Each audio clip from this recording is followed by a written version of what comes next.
Merci beaucoup au comité d'organisation de me permettre de partager l'expérience de la faculté de médecine à Nancy. Ce sont des réflexions que nous avons menées surtout dans le cadre de la réforme du deuxième cycle et le paradigme d'enseignement auquel on est exposés tous, afin qu'on puisse favoriser l'enseignement aussi dans les contextes des maladies rares. Donc nous avons mis en place l'unité d'enseignement un peu transversale qui est destinée aux étudiants du deuxième cycle des études médicales, de 5e année en particulier, afin de quand même favoriser le raisonnement dans les contextes des maladies rares. Donc, je vais juste rappeler brièvement le contexte de la réforme. On fait face à l'hiérarchisation de connaissances avec la réduction des connaissances qui sont indispensables pour un étudiant afin qu'il puisse commencer son internat. En même temps, on devait favoriser l'autonomie des étudiants dans certains domaines qui ont été proposés par CanMed, surtout les compétences de cliniciens, coopérateurs, réflexifs ou communicateurs. Donc, ce sont des compétences que l'étudiant devrait réaliser en autonomie. Donc, qu'est-ce que les étudiants devraient savoir dans le cadre des maladies rares? Donc, les maladies rares ne sont pas si rares parce que si on regarde les publications qui s'intéressent à ce sujet, il y a à peu près presque 500 millions de personnes dans le monde qui souffrent et qui présentent des maladies rares. Donc, il s'agit des maladies individuellement qui sont rares, mais collectivement fréquentes, et il n'existe pas de définition universelle des maladies. Donc, dans le cadre de l'enseignement, aussi au niveau international, on devrait prendre en fait, cet aspect en considération. Donc, l'objectif est surtout que les étudiants puissent acquérir certaines aptitudes. L'objectif de ne pas apprendre de manière exhaustive des données concernant les maladies rares. Je vais utiliser la citation que je trouve assez intéressante, qui était évoquée dans les années 40 par le docteur Woodward, qui enseignait à l'université de Maryland. Donc, il a donné un cours aux étudiants de médecine en disant que quand vous entendez un bruit de galop, pensez à des chevaux plutôt que des zèbres. Donc, il faut penser plutôt à des situations fréquentes qu'à des choses exotiques. Alors que les maladies rares, même les maladies fréquentes, peuvent avoir une révélation surprenante. Et donc, pour nous, les enseignants, ça représente aussi des éléments cognitifs que les étudiants devraient acquérir dans le contexte de raisonnement. Les concepts qui sont plus facilement mémorisés sont surtout jugés les plus probables. Et aussi, les choses surprenantes et les découvertes récentes aussi restent plus longtemps présentes dans l'esprit. Donc, ce sont des éléments qui ont été évoqués dans le cadre d'enseignement afin qu'on puisse éduquer ou élever, on peut dire, les bons diagnosticiens. Déjà, l'association of American Medical Colleges a évoqué en 2004 la nécessité d'inclure les maladies rares dans l'enseignement du deuxième cycle. Il y a quelques publications récentes qui ont été publiées en interrogeant donc la population des pédiatres sur leur formation dans le contexte des maladies rares au cours des études à la faculté de médecine. Donc presque 40% ont déclaré qu'ils n'ont pas été suffisamment formés et ils ne se sentent pas préparés à prendre en charge des maladies des patients avec les maladies rares, alors que les pédiatres sont exposés le plus fréquemment à des patients qui présentent des maladies rares. Il y a aussi quelques initiatives qui sont portées par les étudiants ou par les facultés de médecine à l'étranger qui proposent des modules électifs aux étudiants en collaboration avec des associations de malades afin de favoriser déjà l'intégration de la notion de maladie rare dans les études du deuxième cycle des études médicales. Donc, il y a par exemple l'initiative à l'université à Dublin c'est porté par la faculté de médecine. Et puis le programme des écoles de médecine aux États-Unis, ce sont surtout des initiatives qui sont portées par les étudiants. Donc c'est assez intéressant, ce sont des étudiants qui contactent eux-mêmes les associations des malades et après ils créent des couples, l'étudiant, le patient. Et l'étudiant est amené à suivre le patient, par exemple, pour une période de 6 mois et puis faire des échanges avec son tuteur. Ce sont des modules qui restent électifs. Donc, on s'est posé une question, comment on peut intégrer finalement cet enseignement dans le cursus des études médicales. L'objectif est surtout de favoriser la représentation du problème, donc contextualiser l'enseignement, afin que les étudiants puissent évoquer les symptômes inhabituels ou multiples qui peuvent les orienter vers les maladies rares. En leur donnant surtout les exemples prototypiques avec les éléments clés. Donc, les faire travailler en autonomie sur la résolution des cas cliniques afin qu'ils puissent organiser les connaissances, qu'ils puissent chercher en autonomie aussi les informations et savoir où adresser les patients, et surtout développer aussi leur curiosité et compassion, et aussi savoir défendre finalement les intérêts de leurs patients. Donc, on avait procédé en 2 étapes. On avait essayé donc de proposer une diversité des pratiques d'enseignement. C'est aussi une stratégie d'enseignement qui est un peu nouvelle pour nous-mêmes. Donc, on avait travaillé d'abord avec les jeunes tuteurs afin qu'on puisse évaluer finalement notre approche. C'était un projet pilote pendant l'épidémie Covid, donc c'était essentiellement en ligne.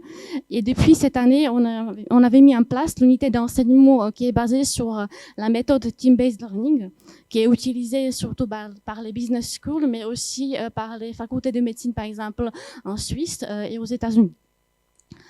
Alors, donc, cette approche, donc la première partie consistait déjà à former nos tuteurs afin qu'on puisse avoir aussi l'idée comment les tuteurs perçoivent le niveau de performance attendu de nos étudiants.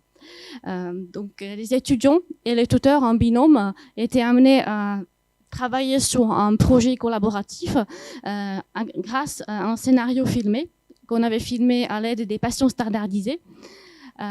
Et puis résoudre le cas par étape, défendre en présentiel leurs hypothèses, aussi évaluer les pairs.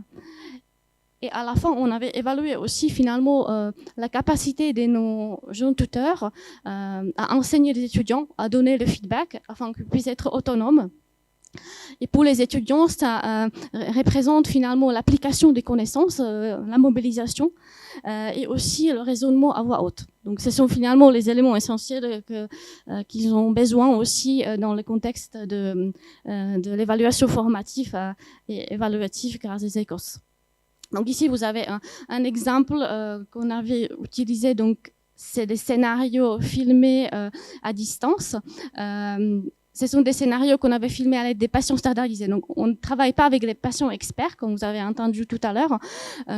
On utilise plutôt des patients standardisés, donc qui jouent pas leur maladie à eux, mais qui apprennent le scénario de manière standardisée afin que ce soit reproductible.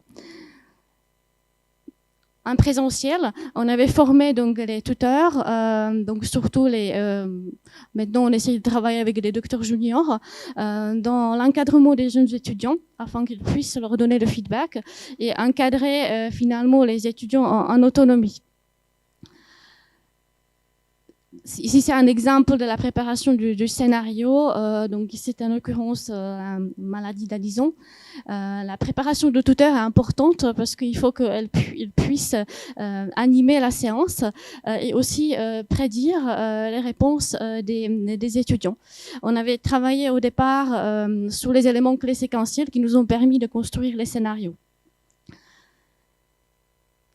Alors, donc, l'unité d'enseignement qui était ouverte en octobre, a surtout pour l'objectif de balayer donc les situations de départ transversales, mais introduire les éléments d'incertitude en se ciblant sur les maladies rares, sans incidence sur la note globale de l'étudiant. Donc voici la séquence pédagogique. Donc il y a 3 étapes. Il y a une première étape qui consiste au travail à distance. Et puis la dernière étape, c'est la session en présentiel. Donc il s'agit des équipes des 10 étudiants. Donc il y a à peu près 70-80 étudiants par salle avec un tuteur. Et les étudiants travaillent en équipe pendant un semestre entier sur le même scénario.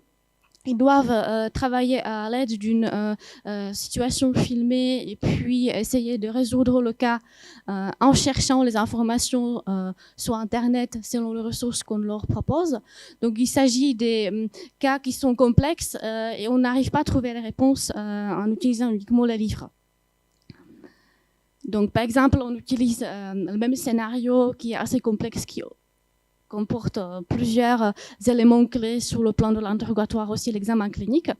Les étudiants doivent se préparer de manière théorique, répondre à des questions par étapes qu'on leur propose via Moodle à distance, afin qu'ils puissent se préparer à la session en présentiel. Donc cette partie, la préparation théorique, peut être réalisée par les équipes ou par les étudiants en individuel. Et on introduit parmi les questions qu'on leur pose, surtout les questions qui évoquent les maladies rares. On introduit les éléments d'incertitude et on le laisse travailler aussi avec les bases de données afin qu'ils puissent acquérir aussi ces compétences.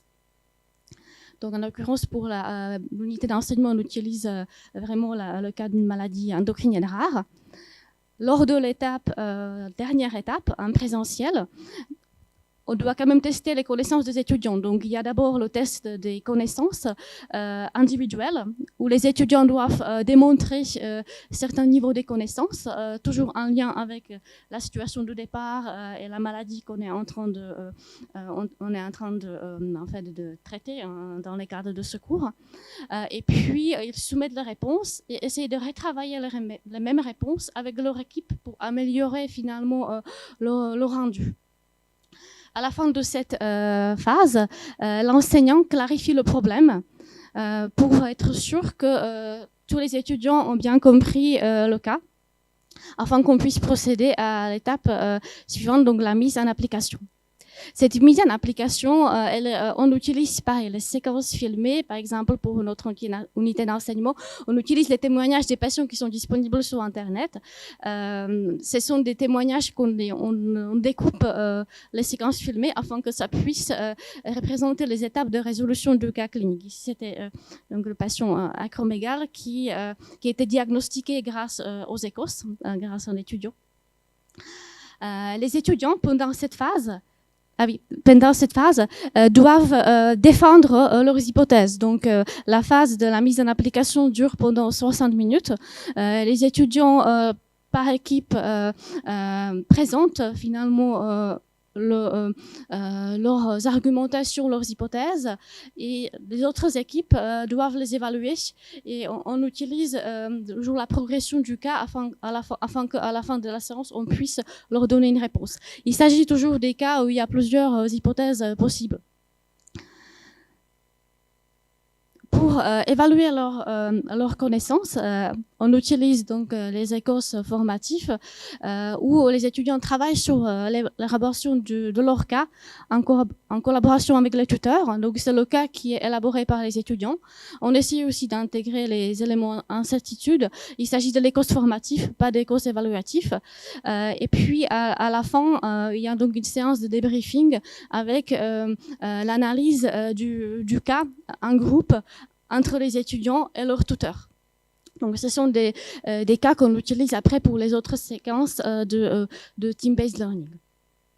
Donc, les autres approches, j'ai regardé dans la littérature, les approches similaires qui sont proposées dans d'autres pays. Donc, c'est en l'occurrence le même patient qui a été diagnostiqué grâce à un étudiant lors de l'ECOS. Et maintenant, il participe en tant que patient expert dans le cadre de l'enseignement des étudiants. Donc cette approche offre quand même quelques perspectives qui peuvent être utiles aux enseignants.